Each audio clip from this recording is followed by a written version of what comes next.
Hey everybody, this is Troy, one half of the duo from Out of Time and Troy Stories. Today I want to talk about the phrase to wave the bloody shirt. So what this comes from is after the Civil War in the American political culture, this phrase to wave the bloody shirt was a rallying cry for Republicans to point fingers at the Democrats. Keep in mind, the political culture of the time, roles were kind of reversed.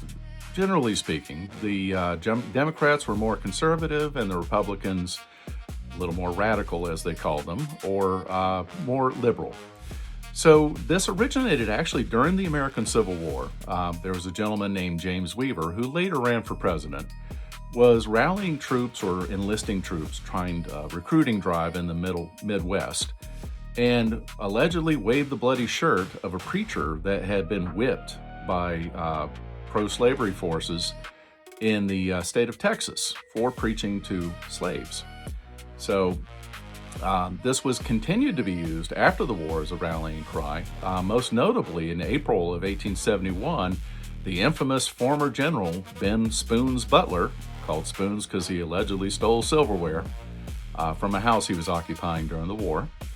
Well, Butler allegedly waved this shirt around on the Congress floor, and became a focal point for continued use of this phrase on through the next couple of decades. So most notably, Robert Ingersoll in the 1870s, he was a leading radical Republican.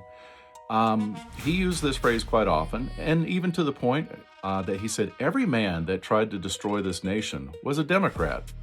Every enemy this republic has had for 20 years has been a Democrat.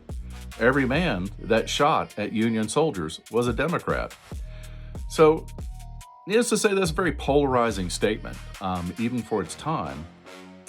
We were trying to reconstruct or reconcile the country to be whole again. And here's this political divisiveness. You can see some shadows of this on through the ages. I'll leave you to decide what those are. This actually, unfortunately, became also a rallying point for a white supremacist group called the Red Shirts, not the Garibaldi Italian Unification Red Shirts, white supremacist Red Shirts. So they would wear these red shirts in emulation of waving the bloody shirt. Well, fortunately, the Red Shirts are no more, but this phrase continues to live on in academic minds, and I thought it was a really cool phrase, and there's a lot of history behind it. So like and subscribe. I'd like to tell you more. Have a good day.